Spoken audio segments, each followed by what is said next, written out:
Herkese salam. Bugün sizinle geçen dəfə başlatmış olduğumuz bir seriyanın davamını işləyəcəyik. Bugünkü mətnimiz də yenə 4000 Essential Words adlı kitabın ikinci mətni olacaqdı. Gəlin vaxt itirmədən başlayaq mətnimizə. Qeyd edim ki, birinci mətnə baxmaq istəsəniz, bundan əvvəlki videoya nəzər sala bilərsiniz. Mətnimiz The Laboratory adlanır, yəni laboratoriya. Əvvəlcə mətni oxuyub tərcümə edəcəyik, daha sonra isə mətnin sonunda verilmiş tapşırıqları birlikdə işləyəcəyik. Mia's father had a laboratory, but she had no idea what was in it. Mia'nın atasının laboratoriyası var idi, ancaq onun bu otağın içərisində nə olması haqqında heç bir fikri yox idi. Laboratory, laboratoriya deməkdir. Qara hərflərlə yazılıb, mətnimizdə verilib, deməli bu dərsin yeni sözüdür. Cümləmiz mürəkkəb cümlə olduğu üçün cümləni tərcümə edərkən iki yerə bölmüşəm. Əvvəlcə batdan əvvəl gələn hissəni tərcümə edirəm, daha sonra isə batdan sonda gələn hissəni tərcümə edirik. Her dad always closed and locked the door when he went in. Went in, go in birləşməsinin keçmiş zaman formasıdır, yəni daxil olmaq kimi tərcümə olunur. Onun atası həmişə otağa daxil olanda qapını closed bağlayar and locked və kilitləyərdi. She knew that he used it to do projects for work. O bilirdi ki, yəni Mia bilirdi ki, o, yəni atası bunu iş üçün layihələri edərkən istifadə edirdi. He never told Mia what these projects were. Project isə layihə, layihələr mənasını ifadə edir. O heç vaxt Mia'ya bu layihələrin nə olması haqqında bir şey deməmişdi. Davam edirik. One night, Mia approached the door to the laboratory.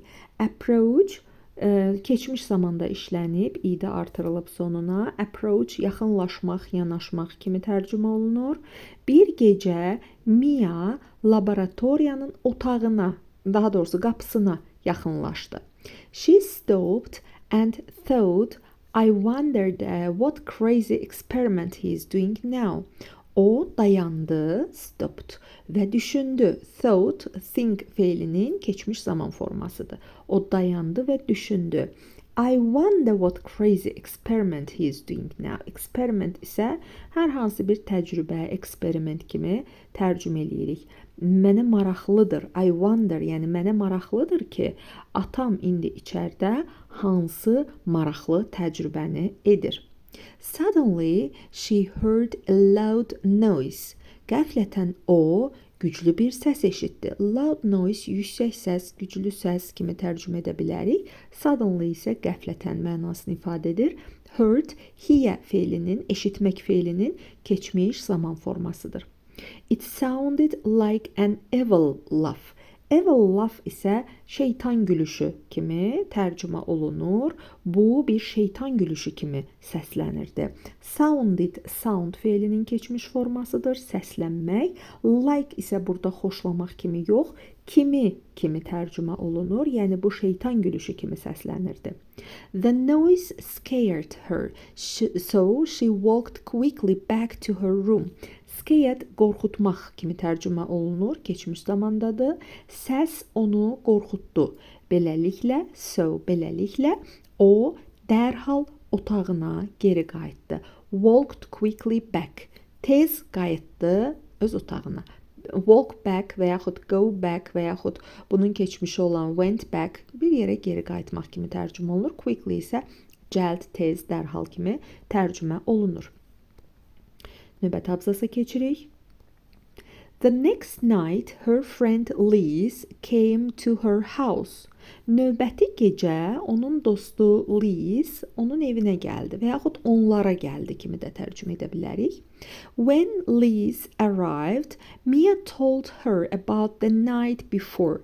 Liz gələndə Mia ona bir gecə əvvəl haqqında danışdı. Told, tell feilinin keçmiş zaman formasıdır, danışmaq deməkdir.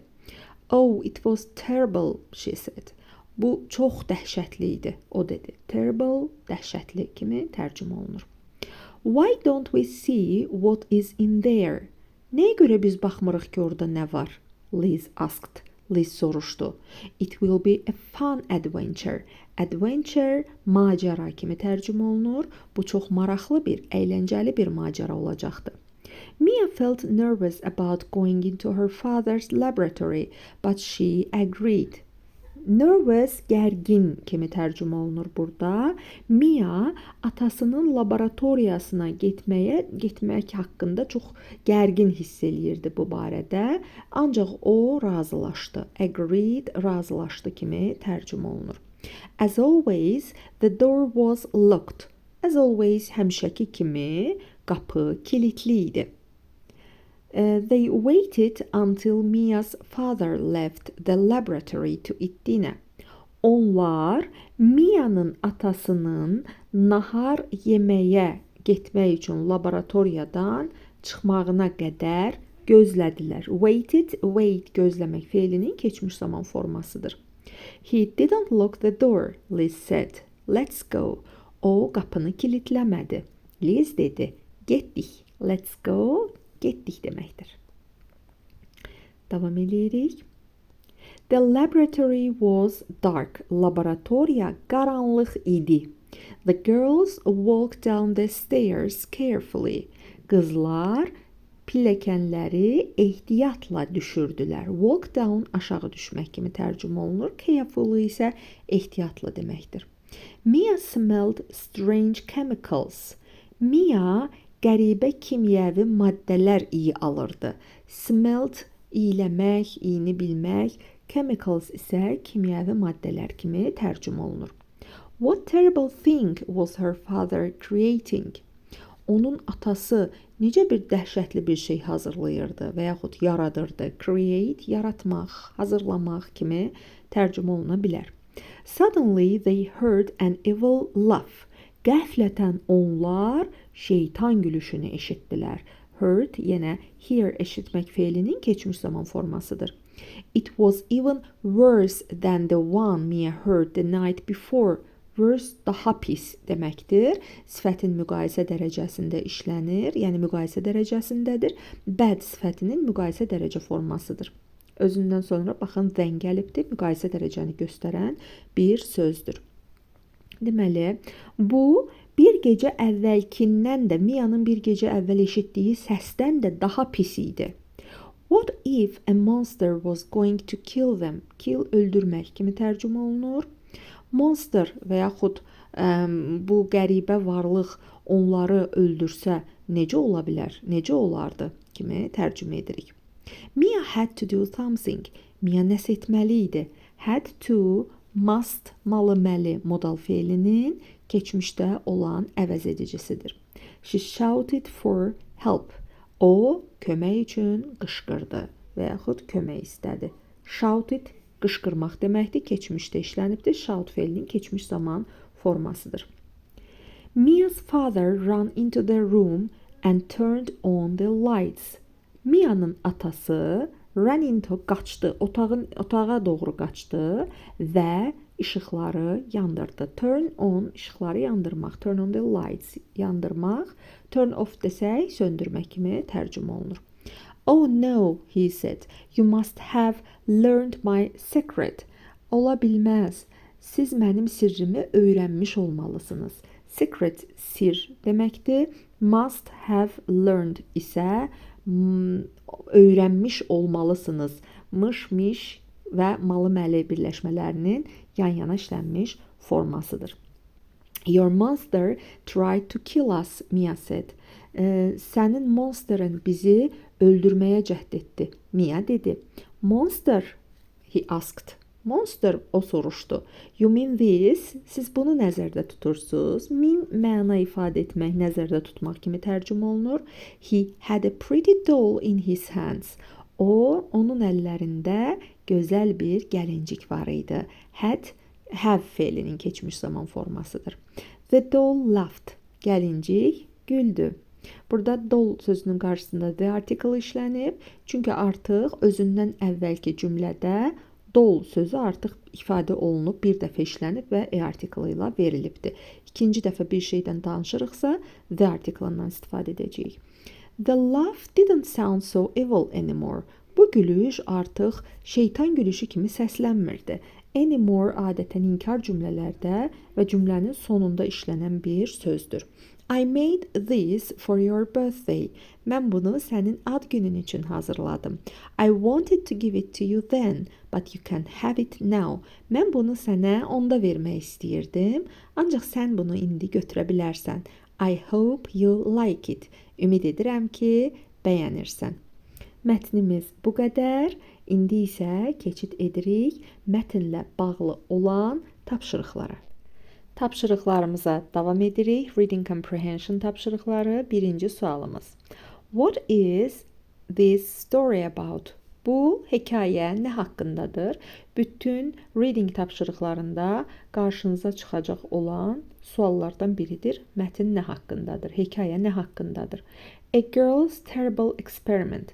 Qızın dəhşətli təcrübəsi. Bəli, ola bilər. Əgər bundan daha yaxşı cavab yoxdursa, bu düzgün cavab ola bilər. Mətnimiz qızın dəhşətli təcrübəsi haqqında idi. A secret that two girls have. İki qızın bildiyi və yaxud iki qız arasında olan bir sir haqqında. Xeyr, bu sir deyildi. B variantını çıxırıq. C variantında a girl who gets nervous about what's in the laboratory. Laboratoriyada nə olması haqqında gərgin hiss edən bir qız haqqındaydı. Xeyr, bu cümlə, buna oxşar cümlə mətndə verilmiş olsa da, mətnimiz sırf bu haqda deyildi. A man who creates chemicals. Kimyəvi maddələr hazırlayan bir kişi haqqında, bir adam haqqında. Xeyr, deyildi. Elə A variantı ən düzgün cavab olacaqdı bu sualda. Növbəti suala keçirik. What scares Mia when she approaches the door? When-dən sonraki hissəni birinci tərcümə edirəm. O qapıya yaxınlaşanda Mia'nı qorxudan nə idi? Mia nədən qorxur? The room is very dark. Otaq çox qaranlıq idi. Xeyr, Mia bundan qorxmur. İlk gecə o otağa yaxınlaşanda she hears a person shout. O bir insanın qışqırtısını eşidir. Xeyr, bu insan qışqırtısı deyildi. She smells fire. O yanıq iyi alır. Xeyr, bu da doğru deyil. She hears a loud noise. O güclü bir səs eşidir. Bəli, D variantı doğru cavabdır. Güclü səs eşidir, güclü gülüş səsi eşidir və dərhal otağına qaçır. Üçüncü suala baxırıq. What is true of Mia in the story? Hekayədə Mia haqqında düzgün olanı seçməliyik. A monster kills her friend. Monster onun dostunu öldürür. Xeyr, dostunu öldürmür. She doesn't like adventures. O macəraları sevmir. Yox, orada əksinə daha maraqlı bir macəra ola biləcəyi, fun adventure ola biləcəyi haqqında danışılır. She always locks the door of her room. O həmişə otağının qapısını kilitləyir. Xeyr, bu onun atası idi, hansı ki laboratoriyasının qapısını həmişə kilitli saxlayırdı. Her birthday hasn't come yet. Onun doğum günü hələ gəlməyib. Bəli, bu doğru cavabdır. Mia'nın doğum günü hələ olmayıb, ancaq o hədiyyəsini doğum günündən əvvəl tapır. What project was Mia's father working on? Work on nəyinsə üzərində işləmək deməkdir. Mia'nın atası hansı layihə üzərində işləyirdi? A variantı a doll to give to Mia for her birthday. Mia'ya doğum günündə verəcəyi bir gəlincik haqqında. Bəli, bu doğru cavabdır. B də a way to keep the door closed. Qapını kilitli saxlamağın yolu. Xeyr, bu bir layihə deyildi. A chemical that smells like smoke. Tüstü kimi iylənən bir kimyəvi maddə haqqında deyildi. A monster that has an evil laugh. Şeytani gülüşü olan bir monster haqqında da deyildi bu layihə. Doğru cavab olacaq A variantı. Növbəti sual yenə sizin öhdənizə düşəcəkdir. When did Mia and Liz go into the laboratory? Mia və Liz laboratoriyaya nə zaman getdilər sualının cavabını 2-3 cümlədən ibarət kiçik bir hissə halında yazıb şərhlər bölməsində qeyd edə bilərsiniz və mən də sizin şərhlərinizi yoxlayıb, oxuyub qeydlərimi yazacağam. Bugünlük bu qədər əziz izləyicilər. Növbəti videolarda görüşmək üzrə. Hələlik.